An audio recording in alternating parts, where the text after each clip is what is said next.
हम आज समझने वाले हैं परमाणु संरचना और इसके सिद्धांत के बारे में। ठीक है, कि परमाणु की संरचना कैसे होती है या कैसे परमाणु जुड़ कर तत्व का निर्माण करता है और इसके सिद्धांत क्या क्या है। ठीक है, तो इसको पढ़ने से पहले हम सबसे पहले पढ़ेंगे कि परमाणु क्या है।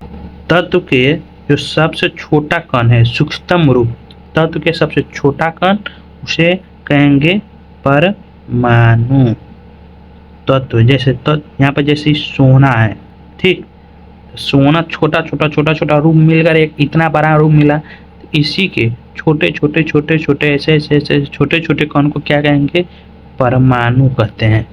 ठीक है, समझ में आया। यानी कि परमाणु किसे कहेंगे, तत्व के सूक्ष्मतम कण को परमाणु कहेंगे। सोना, चांदी, ये सब जितने 118 एलिमेंट कितने हैं, तत्व की संख्या 118 है। ठीक, तो इस तत्व के सबसे सूक्ष्मतम कण को परमाणु कहते हैं। और इसी बगल में समझ लो कि यौगिक के सूक्ष्मतम कण को अणु कहते हैं। ठीक, कंफ्यूज नहीं होना है। तत्व के सूक्ष्मतम कण को परमाणु, यौगिक के सूक्ष्मतम कण को अणु कहते हैं।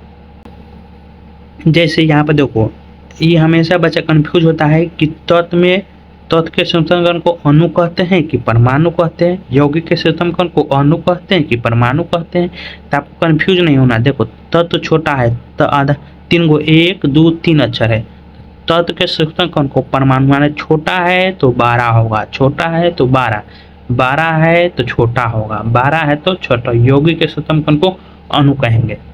ठीक है, समझ में आया है।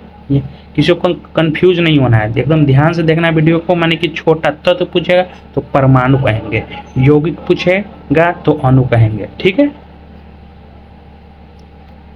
तो में एक बात और याद रखना है कि हमेशा सिंगल होता है, माने इसका ये सूत्र में होता है। जैसे पानी कहेगा कि ये यौगिक है, इसका होता है H2O। ठीक, ऑक्सीजन कहेगा तो सीधे होगा O2। ठीक, देखो आगे हम जानेंगे कि परमाणु शब्द सबसे पहले कौन कहा, इसका नाम परमाणु कौन दिया, इसका नाम माने तत्व के सूक्ष्मतम कण को सबसे पहले परमाणु किसने कहा। तो इसका नाम यहाँ पे लिख देते हैं। परमाणु शब्द का सर्वप्रथम प्रयोग कौन किया,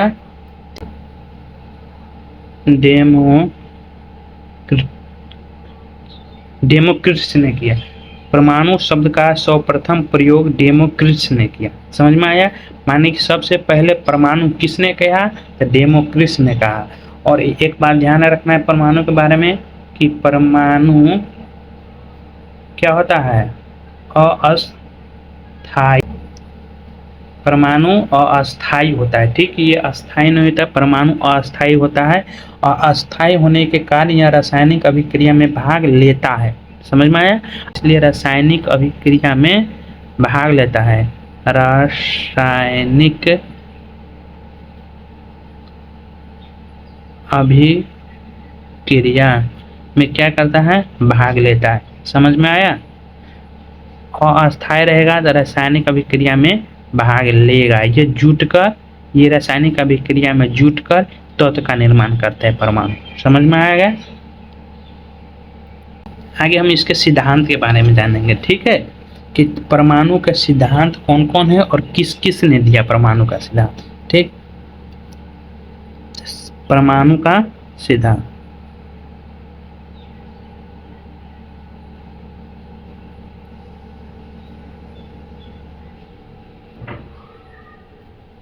परमाणु का सिद्धांत, तो परमाणु का सिद्धांत कई सारे वैज्ञानिकों ने दिया। जैसे सबसे पहले दिए हुए थे थॉमसन,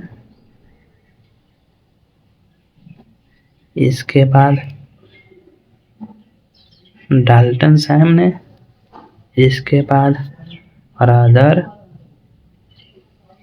ने 4 नंबर में दिए बोर, बरी ने, बोर बरी या कहीं पर बोर ब्यूरी लिखा रहता है, ठीक, इसमें कंफ्यूज नहीं होना है। ये क्रम याद रखना है। परमाणु का पहले दिया थॉमसन ने, दूसरा बार डाल्टन ने, इसके बाद दिया रदरफोर्ड ने, इसके बाद दिया बोर बरी ने। ठीक है, यहाँ तक कंफ्यूज नहीं होना है, हमको इसका क्रम याद रखना है, ये पूछता है एग्जाम में। समझ में आया?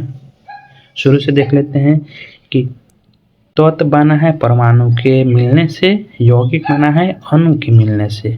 ठीक है, तत्व के सूक्ष्मतम माने छोटा रूप, एकदम छोटे छोटे कण को परमाणु कहेंगे, यौगिक के छोटे कण को अणु कहेंगे। परमाणु शब्द सबसे पहले किसने दिया? डेमोक्रिटस ने दिया। परमाणु अस्थायी होता है, यह रासायनिक अभिक्रिया में भाग लेता है। ठीक है, अब इसके सिद्धांत के बारे में, तो सिद्धांत दिया पहले थॉमसन ने, इसके बाद डाल्टन ने, इसके बाद रदरफोर्ड ने, इसके बाद बोर बरी ने। ठीक है, ये याद रखना है। इसके नेक्स्ट क्लास में हम देखेंगे कि थॉमसन का परमाणु मॉडल, तब देखेंगे डाल्टन का परमाणु मॉडल, तब रदरफोर्ड, तब बोर बरी का देखेंगे। ठीक है, यहाँ तक सबको समझ में आया? चलिए अब हम आप लोग से नेक्स्ट क्लास में मिलते हैं।